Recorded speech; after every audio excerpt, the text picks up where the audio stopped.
Hello friends, ఈరోజైతే మనము tasty and delicious chocolate banana bread ఎలా చేయాలో చూద్దాం. వీటికి కావాల్సినవి 4 bananas, oats, unsweetened cocoa powder, chocolate chips, vanilla essence, baking soda and Amul butter. ముందుగా బనానాస్ రైపెండ్ అయిన బనానాస్ తీసుకొని వాటిని స్మాష్ చేసి ఒక పేస్ట్ లాగా చేసుకోవాలి.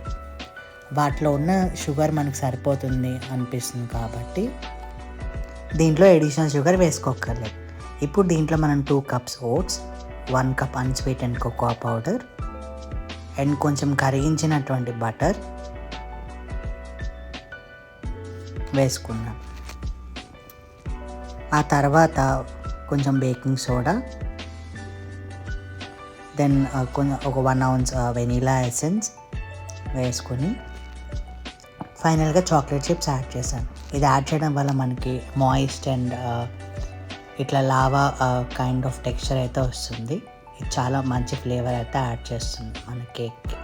సో వీటిని బాగా మిక్స్ చేసుకొని కొంతసేపు ఒక థిక్ బ్యాటర్ లాగా ఫామ్ అయిన తర్వాత మోర్ డెలిషియస్ ఫ్లేవర్ కోసం కొంచెం మిల్క్ యాడ్ చేసుకోవాలన్నమాట. సో నేను యాడ్ చేసినటువంటి మిల్క్ మీకు తర్వాత చూపిస్తాను. నేను ఆల్మండ్ మిల్క్ అయితే యూస్ చేశాను for lower calories.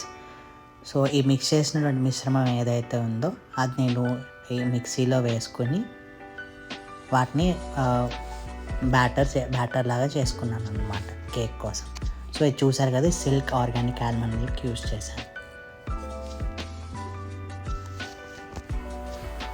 So smooth and లషియస్ mixture అయితే ఫామ్ అయిపోయింది.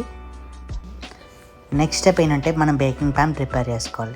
సో అందుకోసం మనం కరిగించినటువంటి బటర్ అప్లై చేసి ఈవెన్గా అది ఫుల్గా రాసేసిన తర్వాత అప్పుడు మనం ప్రిపేర్ చేసుకున్నటువంటి బ్యాటర్ ఏదైతే ఉందో అది ఈవెన్గా దీనిలో స్ప్రెడ్ చేయాలి.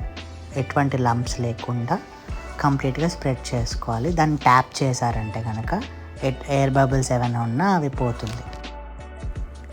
ఇలా ట్యాప్ చేసుకున్న తర్వాత గార్నిషింగ్కి పైన చాక్లెట్ చిప్స్ యాడ్ చేసుకోవాలి. ఇప్పుడు మనం అవన్నీ ప్రీహీట్ చేసుకుని 370 degrees Fahrenheit అంటే 170 degrees సెంటిగ్రేడ్ ఆ ప్రీహీట్ మోడ్లో పెట్టుకొని మనం రెడీ చేసుకున్నటువంటి ఈ బేకింగ్ ప్యాన్ అవెన్లో పెట్టుకొని అది క్లోజ్ చేసుకోవాలన్నమాట. దెన్ నెక్స్ట్ ఈ బేకింగ్ ఆప్షన్స్లో టైం సెట్ చేసుకోవాలి. సో ఇనీషియల్గా నేను 25 minutes టైం పెట్టి చూశాను. సో పెట్టి స్టార్ట్ చేశాను, కానీ అప్పటికి అది అవ్వకపోయేసరికి ఇంకో 15 minutes పెట్టి చూశాను. ఫైనల్గా కేక్ అయితే ఇలా రెడీ అయిపోయింది.